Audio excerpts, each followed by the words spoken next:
नमस्कार दोस्तों, मैं राहुल आप सभी का मंथन में स्वागत करता हूं। आज के इस सेशन के अंतर्गत हम लोग 17वीं बीपीएससी मेंस के समसामयिक घटनाओं से संबंधित एक महत्वपूर्ण सेशन को कवर करेंगे, जिसके अंतर्गत हम लोग क्लाइमेट फाइनेंस टैक्सोनॉमी को समझने का प्रयास करेंगे और समझेंगे कि आखिर यह जो शब्दावली है कहाँ से उत्पन्न हुई, क्यों यह वर्तमान में चर्चा में आया, क्लाइमेट फाइनेंस क्या है, किस प्रकार से यह फंक्शन करता है और भारत के संदर्भ में यदि हम लोग समझने का प्रयास करें तो भारत ने इस संदर्भ में क्या कदम उठाए हैं या वैश्विक स्तर पर इस क्षेत्र में क्लाइमेट फाइनेंस के क्षेत्र में क्या क्या कदम उठाए गए हैं, इससे संबंधित चुनौतियां क्या है और इससे उबरने का प्रयास क्या हो सकता है, ये सारी चीजों को हम लोग इस सेशन के अंतर्गत कवर करने का प्रयास करेंगे। आपके जीएस पेपर 1 और जीएस पेपर 2 दोनों के लिए यह इंपॉर्टेंट हो सकता है, चाहे आपका करंट अफेयर्स हो या आपका साइंस एंड टेक के पर्यावरण से संबंधित टेल में मिलाकर के यह प्रश्न आपसे पूछा जा सकता है। तो सबसे पहले हम लोग समझने का प्रयास करेंगे कि आखिर यह शब्दावली ये वर्तमान समय में इतनी चर्चा में क्यों आई। तो सबसे पहले हम लोग क्लाइमेट फाइनेंस को समझने का यदि हम लोग प्रयास करें कि आखिर यह शब्द आया कहाँ से, शब्दावली आई कहाँ से, तो यहाँ पर ध्यान रखना है कि संदर्भ सबसे पहले निकलता है हमारा जुलाई 2024 में वित्त मंत्री निर्मला सीतारमण के द्वारा प्रस्तुत किए गए केंद्रीय बजट में यह शब्दावली का प्रयोग किया गया है और उसमें बताया गया था कि केंद्र सरकार जलवायु वित्त वर्गीकरण का विकास करने का प्रयास कर रही है और इससे संबंधित बजट में घोषणा की गई थी। अब यहाँ पर यदि हम लोग बात करें कि क्लाइमेट फाइनेंस क्या है, तो यहाँ पर एक शब्द आप लोग समझिएगा कि पर्यावरणीय स्थिरता की दिशा में निवेश का मार्गदर्शन करने के लिए, यानी यदि वर्तमान समय में हम लोग जलवायु परिवर्तन की समस्या से जूझ रहे हैं तो उस परिवर्तन से निपटने के लिए किस प्रकार के प्रयास सरकार के द्वारा किए जा रहे हैं और उसके लिए किस प्रकार से निवेश जो है उस क्षेत्र में दिया जा रहा है, तो उसी निवेश के मार्गदर्शन के लिए या उस निवेश को समुचित रूप से पर्यावरण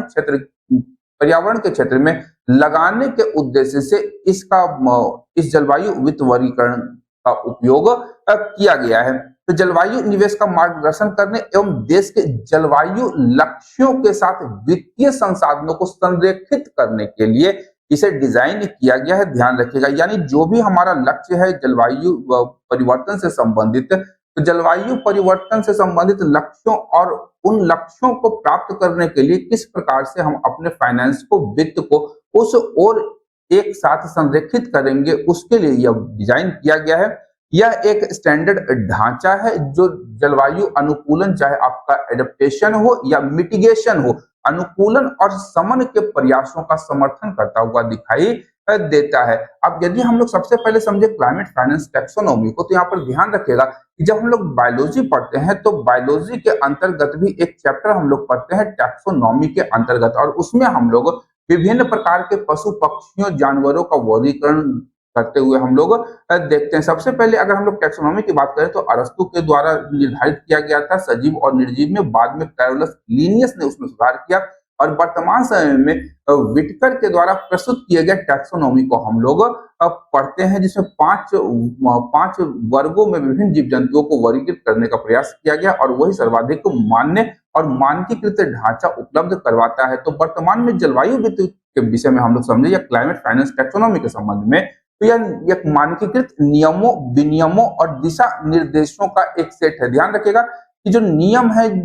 है जो एक स्टैंडर्ड नियम का ये क्या है, एक सेट है। इसका उद्देश्य क्या है, सबसे महत्वपूर्ण हमारा उद्देश्य हो जाएगा, तो इसके माध्यम से कंपनियों और निवेशकों को पर्यावरण संरक्षण और जलवायु संकट से निपटने के लिए प्रभावशाली निवेश करने में मदद करने के लिए डिजाइन किया गया है, ताकि कंपनियों और निवेशकों को यह पता हो सके कि किस प्रकार के पर्यावरण अनुकूलन या शमन के कार्यों में उनके द्वारा निवेश किया जा रहा है। इसका अर्थ की अगर हम लोग बात करें तो यहाँ पर ध्यान रखने योग्य तथ्य है कि पर्यावरणीय प्रभाव के आधार पर आर्थिक गतिविधियों को वर्गीकृत करना क्लाइमेट फाइनेंस टैक्सोनॉमी का विशेषीकृत अर्थ बन जाता है। अब यदि हम लोग यहाँ पर बात करें कि क्लाइमेट फाइनेंस टैक्सोनॉमी का वर्तमान में इंपॉर्टेंस क्या है, महत्व क्या है, तो सबसे पहले यह एक मानकीकृत और स्पष्ट ढांचा उपलब्ध करवाता है विभिन्न कंपनियों, विभिन्न कार्यकर्ताओं, एनजीओ की बात करें या विभिन्न हितधारकों को एक मानकीकृत और स्पष्टता के साथ नियमों का एक सेट उपलब्ध करवाता है, जिसके माध्यम से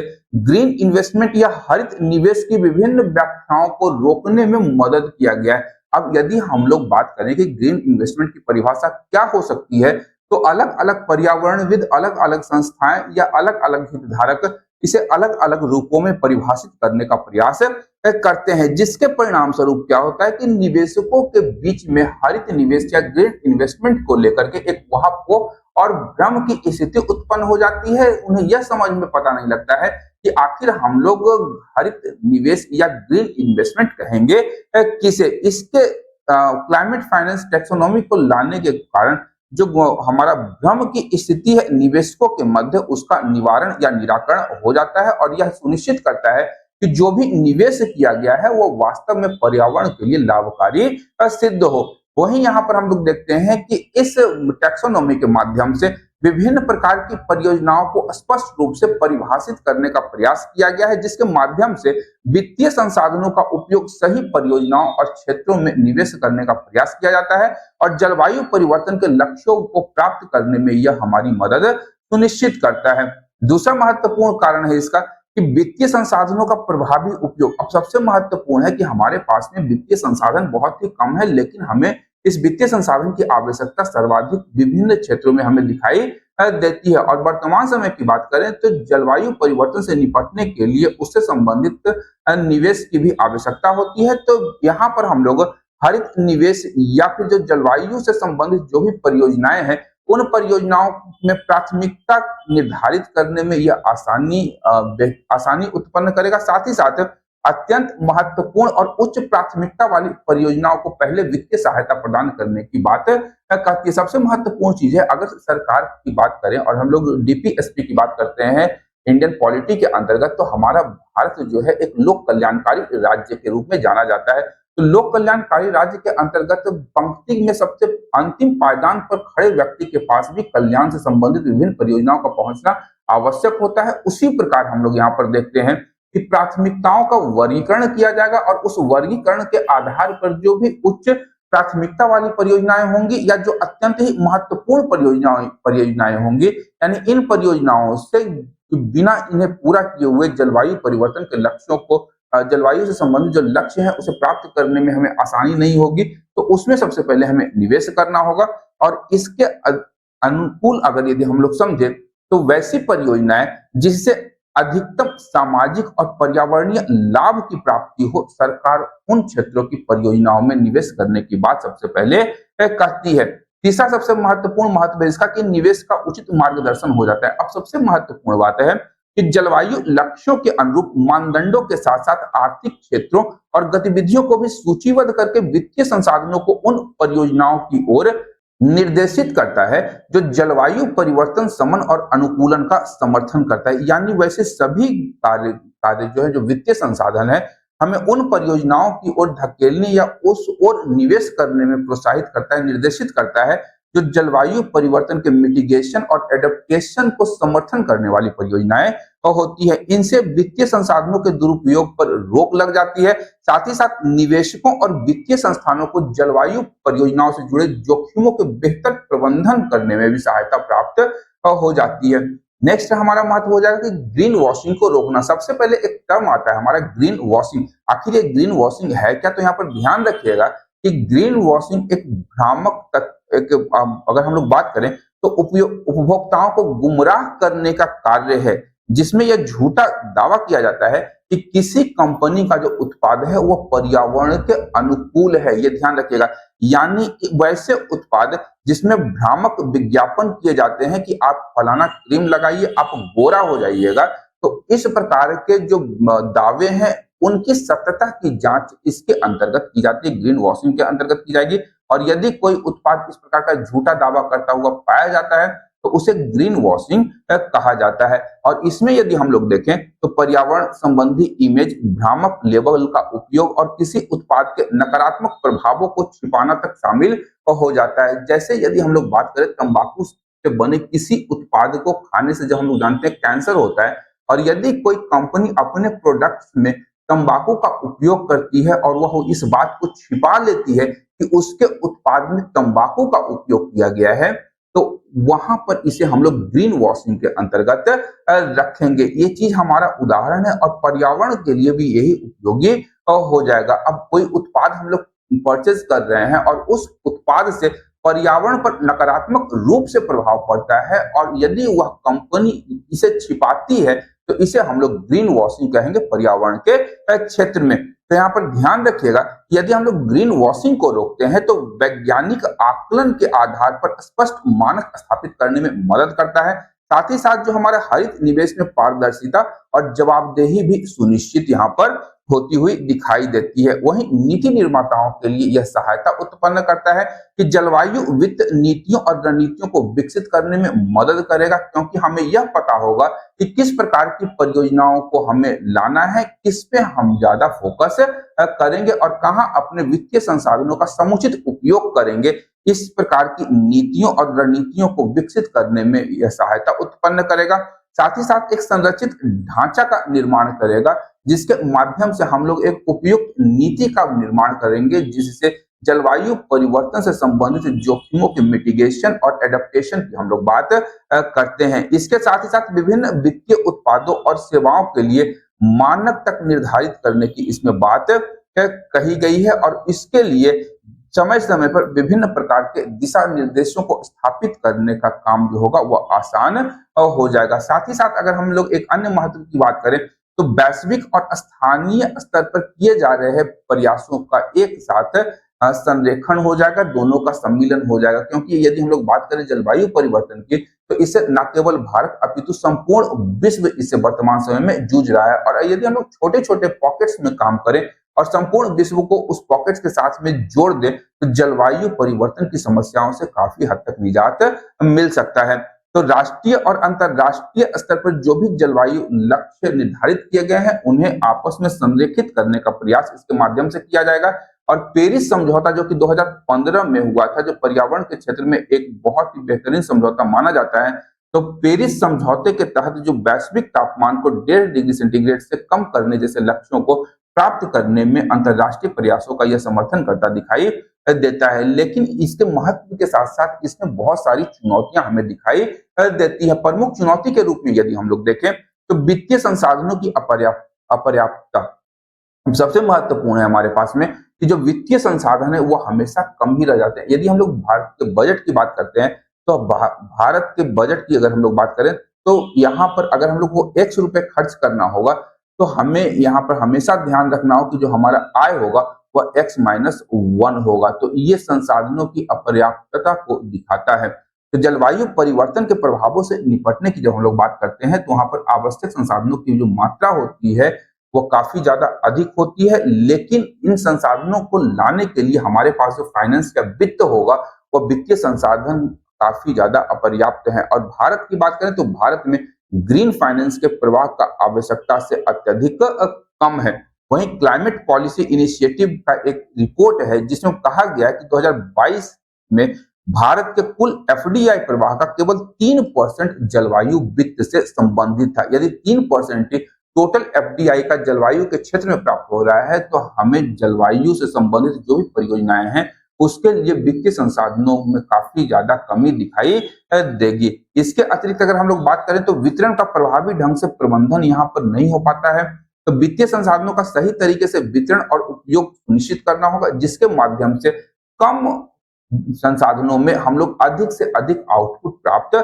कर सकते हैं। साथ ही साथ जरूरतमंद क्षेत्रों और परियोजनाओं तक जो पहुंच है वह प्रभावी ढंग से नहीं हो पाती है इस प्रबंधन के कारण। साथ ही साथ यदि हम लोग बात करें तो मजबूत निगरानी और मूल्यांकन प्रणाली का अभाव देखा जाता है जिसके परिणाम स्वरूप भारत में क्लाइमेट फाइनेंस या वित्त के क्षेत्र पर्यावरणीय वित्त के क्षेत्र में काफी ज्यादा कमी दिखाई देती है। साथ ही साथ अगर हम लोग बात करें तो पारदर्शिता और उत्तरदायित्व का अभाव दिखाई देता है। वित्तीय सहायता का उपयोग सही तरीके से हो ताकि वांछित लाभ प्राप्त हो रहे हो। साथ ही साथ सटीक रिपोर्टिंग होनी चाहिए, किस परियोजना का कहां तक काम पूरा हो चुका है, कितने हिस्से का काम बचा हुआ है, उसके लिए आवश्यक संसाधनों की कितनी आवश्यकता है, इस प्रकार की रिपोर्टिंग सटीक होनी चाहिए। साथ ही साथ सार्वजनिक निगरानी की व्यवस्था सुनिश्चित करने का प्रयास करना चाहिए। लेकिन वर्तमान समय की बात करें तो सटीक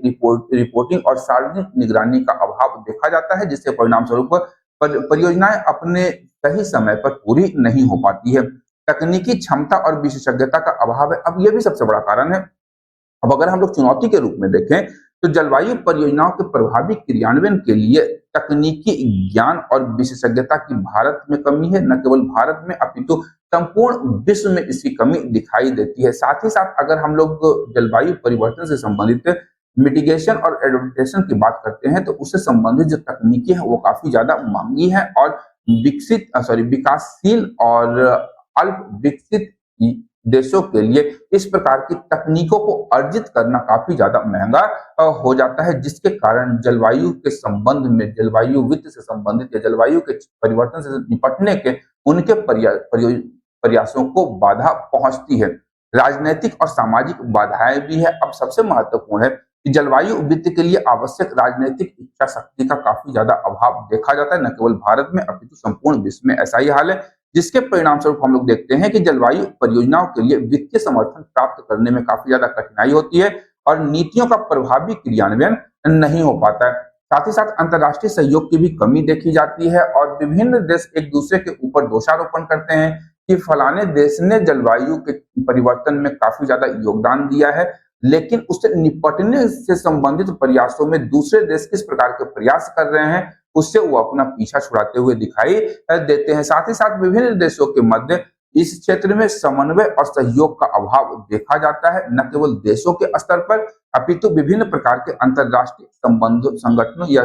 संगठनों के स्तर पर भी इस प्रकार के हम लोग देखते हैं कि सहयोग और समन्वय का अभाव दिखाई देता है। अब यदि हम लोग बात करें वैश्विक स्तर पर कि क्लाइमेट फाइनेंस से संबंधित प्रमुख पहले क्या क्या की गई है, तो सबसे पहला हमारा पेरिस जलवायु समझौता है जो कि 2015 में हुआ था और संयुक्त राष्ट्र संघ के तत्वावधान में इस समझौते को संपन्न किया गया था। जलवायु परिवर्तन के प्रभावों से निपटने के लिए यह अपनाया गया था 2015 में वैश्विक स्तर पर। इसका मुख्य उद्देश्य था वैश्विक तापमान वृद्धि को 2 डिग्री सेल्सियस से नीचे रखना। विकसित देशों के द्वारा विकासशील देशों को वित्तीय सहायता प्रदान करने की प्रतिबद्धता इसमें जताई गई थी। साथ ही साथ बोला गया था कि विकसित देशों के द्वारा 2020 तक प्रति वर्ष $100 बिलियन की वित्तीय सहायता प्रदान करने का लक्ष्य रखा गया था, लेकिन ध्यान रखिएगा कि इस प्रकार का लक्ष्य आज तक प्राप्त नहीं हो पाया है। $100 बिलियन का जो वित्तीय सहायता है उसे प्राप्त नहीं हो पाया है, प्रदान नहीं किया गया है, ताकि जो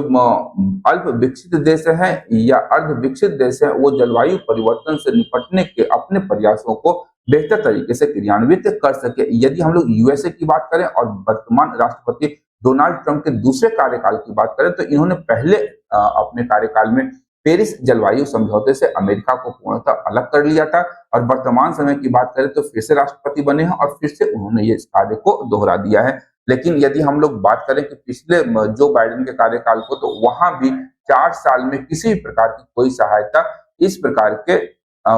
प्रकार के परियोजनाओं के लिए प्रदान नहीं की गई है। अब बात करें ग्रीन क्लाइमेट फंड की, तो दूसरा है हमारा 2010 में यूनाइटेड नेशन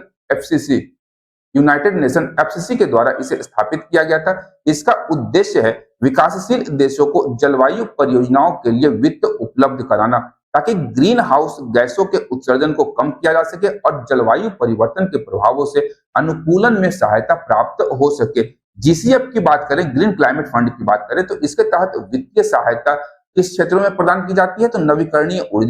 ऊर्जा दक्षता, आपदा जोखिम प्रबंधन के क्षेत्र में इससे संबंधित कार्यों को किया जाता है। वहीं हमारा ग्रीन बॉन्ड्स है। ग्रीन बॉन्ड्स के अंतर्गत पर्यावरणीय परियोजना के लिए वित्तीय संसाधन जुटाने हेतु महत्वपूर्ण वित्तीय साधन उपलब्ध करवाए जाते हैं और इसके अंतर्गत यदि हम लोग बात करें तो सबसे महत्वपूर्ण है हमारा ग्रीन बॉन्ड्स का उपयोग और इन बॉन्ड्स का उपयोग मुख्य रूप से सौर ऊर्जा और पवन ऊर्जा जैसी परियोजनाओं को स्थापित करने के लिए वैश्विक स्तर पर किया जाता है। वहीं सार्वजनिक परिवहन में सुधार और इलेक्ट्रिक वाहनों के उपयोग को बढ़ावा देने के लिए हम लोग ग्रीन बॉन्ड्स का उपयोग करते हैं। वनों, जैव विविधता और जल संसाधनों का प्रबंधन और संरक्षण से संबंधित परियोजनाओं का भी वित्त पोषण इसके अंतर्गत ही किया जाता है। नेक्स्ट है हमारा जलवायु निवेश फंड, क्लाइमेट इन्वेस्टमेंट फंड या CIF जिसे हम लोग कहते हैं। यह विश्व बैंक समूह के द्वारा प्रबंधित एक वित्तीय तंत्र है जो जलवायु परिवर्तन से निपटने के महत्वपूर्ण प्रयासों का एक अंग है। इसका उद्देश्य है विकासशील देशों को जलवायु परिवर्तन से निपटने के लिए आवश्यक वित्तीय संसाधन या वित्तीय सहायता उपलब्ध करवाना। इसके प्रमुख कार्यक्रम है क्लीन टेक्नोलॉजी फंड या जिसे हम लोग CTF कहते हैं। इसके अंतर्गत विश्व बैंक नवीकरणीय ऊर्जा और ऊर्जा दक्षता परियोजनाओं के लिए विकासशील या अल्प विकसित देशों को वित्तीय संसाधन उपलब्ध करवाता है। दूसरा है हमारा स्ट्रेटेजिक क्लाइमेट फंड जिसे SCF कहा जाता है। इसके अंतर्गत हम लोग देखते हैं कि अनुकूलन, वनों की रक्षा और सतत कृषि परियोजनाओं के लिए आवश्यक वित्तीय सहायता उपलब्ध करवाई जाती है। अब यदि हम लोग बात करें कि आगे हम लोग क्या कर सकते हैं, किस प्रकार से आंसर को हम लोग कंक्लूड कर सकते हैं, तो एक निष्कर्ष हमें देना होगा कि जलवायु परिवर्तन की समस्याओं से निपटने के लिए वैश्विक स्तर पर भारत अग्रणी और महत्वपूर्ण भूमिका निभा रहा है, जिसके आलोक में हम लोग देखते हैं कि 2024 के केंद्रीय बजट में ग्रीन क्लाइमेट टैक्सोनॉमी को लाया गया है और यहाँ पर घोषणा की गई है कि जलवायु वित्त की चुनौतियों से निपटने में भारत जो है इस क्षेत्र में संपूर्ण विश्व के सामने एक उदाहरण प्रस्तुत कर सकता है। साथ ही साथ संयुक्त राष्ट्र संघ के SDG गोल को प्राप्त करने में यह अव्वल रहेगा, अव्वल देश होगा। यहाँ ध्यान रखिएगा, जब भी हम लोग अपने आंसर में निष्कर्ष लिखें या आंसर को कंक्लूड करने का प्रयास करें तो उसमें SDG गोल को हम लोग अवश्य लिखें। आप लोग को जो 17 गोल दिए गए हैं सस्टेनेबल डेवलपमेंट गोल्स के अंतर्गत संयुक्त राष्ट्र संघ के द्वारा, यूनाइटेड नेशंस के द्वारा, इसे आपको आपके टिप पर होना चाहिए ताकि प्रत्येक गोल को उसके नाम के आगे लिखा जा सके। तो आज के इस सेशन के लिए इतना ही। मिलते हैं अगले और नेक्स्ट और जल्दी ही आने वाले सेशंस में। तब तक के लिए धन्यवाद। देखते रहिए मंथन, क्योंकि मैं इस प्रकार के वीडियोस लाता रहता हूँ। Thank you.